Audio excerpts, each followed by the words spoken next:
What's happening, everybody? Welcome back to the R44 channel. Today we are at quite a cool place called Suspension Secrets in the north of England with our M3 and an M2 behind you, but we'll talk on that a little bit later. So we're here for 2 days. We're going to set up this car. So previously we did a full track kind of build over at our place at R44 in London. We did the full roll cage, the tilt seats, the Nitron R3 suspension, put the new wheels on, full carbon kit, and then obviously it had the full Tom Wrigley touches in the engine bay. So it's had quite a lot of work done, but it's essential that we set the suspension up correctly because it's all great. We would have put the Nitrons on, set the camber up, but there's quite a lot of things to do on this car. So there's 89,000 miles on this clock. So all the bushes have had a lot of wear and tear. I think this is a 15 plate car. So again, it's going on to almost 10 years worth of wear and tear again. But we've got Matt, which we'll invite over shortly, and he's going to walk you through what he does here at Suspension Secret.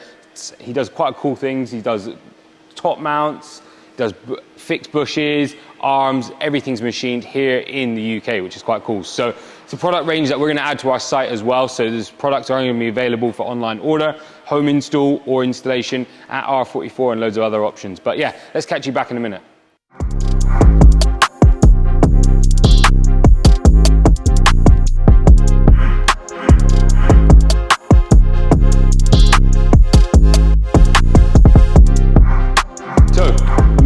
And the team here at Suspension Secrets are probably one of the leaders in BMW M car and Porsche GT car setups and development. So come into their development room, it is really cool. So when I came here, I first met Matt, I'd say maybe 3 to 4 years ago now, and he set up my O-lins on my M2, and it was just a really good service. I came here, pretty much just paid one fee. He installed the suspension, set it all up. I went and did some fast road bits around the corner and it just felt amazing from there on. And then I did non-stop track days. So you can see here, literally the guys here, they buy in the raw materials, cut it down, then start machining up. These are the camber plates, the first pieces of the camber plates. They're suspension arms, which is really cool. The best thing is they can go on a track day like us. We're going to go on to Donnington circuit here in the UK, I think this afternoon, and then we'll come back here tomorrow for final adjustments.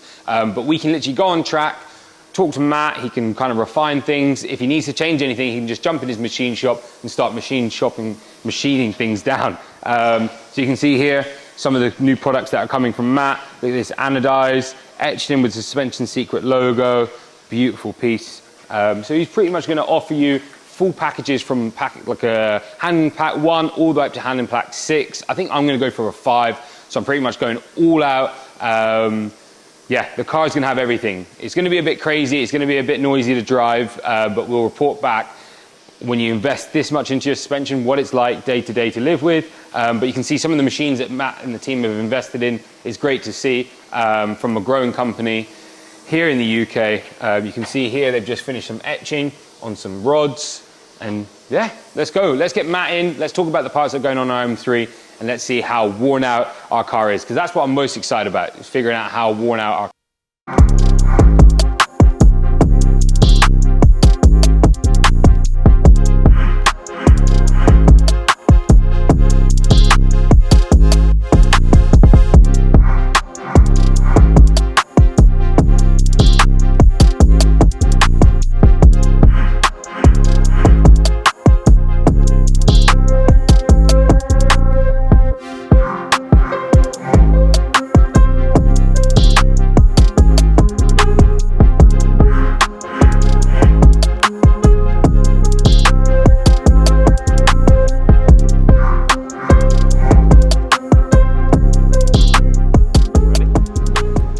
R44 F80 M3 in today. Came into us with Nitron R3 coilovers fitted with the mission operation to get it ready for track tonight. So we've set at it, all hands on deck, and so what we've spec this car up with to match the Nitrons and get it as track focused as we possibly can.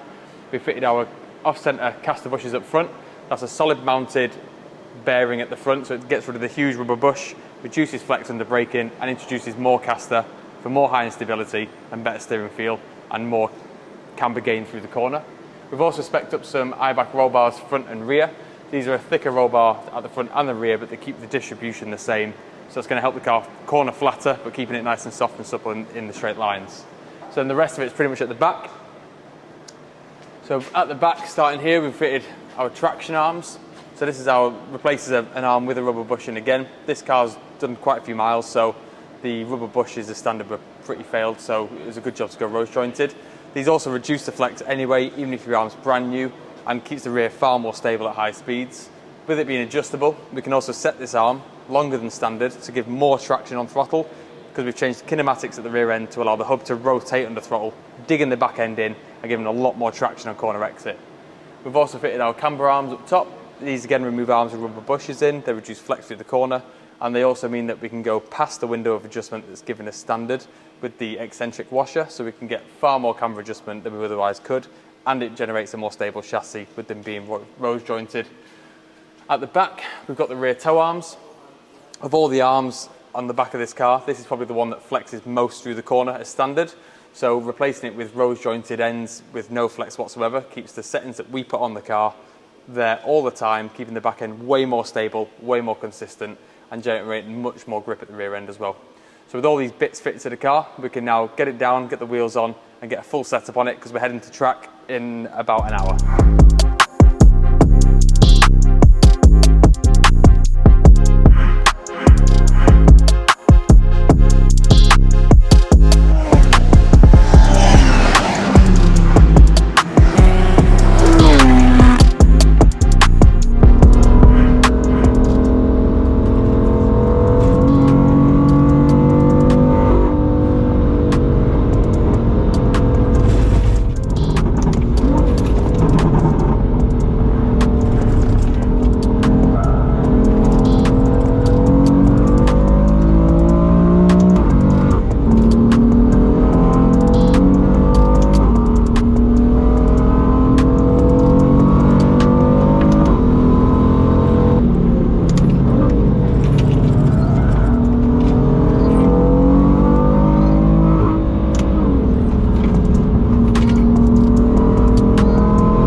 Donnington with Matt. We've just finished quite a lot of hot laps in the car, and I must say it's near on perfect. I'm tempted to sell the Porsche and just keep this. So I bought this car for 20 grand, 22k, despite the shit we had to deal with the engine, but it's had a cage, the buckets, nitrons, and then we were talking with Matt. My bill with Matt is around, I've already had the nitrons installed at our place, so about 2.5 grand a part potentially. It will be listed down below by the time this video goes out, hopefully, that you can buy online, or you can buy through Matt. I recommend going to Matt's place, getting it all installed, or just shopping online, I guess. Yeah. But you saw at Matt's workshop how good all the parts, the components feel, but the biggest thing when I drove away from your place, Matt, was the noise. Yeah. I've driven a lot of like cars that are like track cars, and they just, when you go over speed bumps at the shopping centre, you can hear it creak and the noise. Yeah. There's not one noise. All I can hear is the cage just creaking away. Awesome. What do you think that's down to?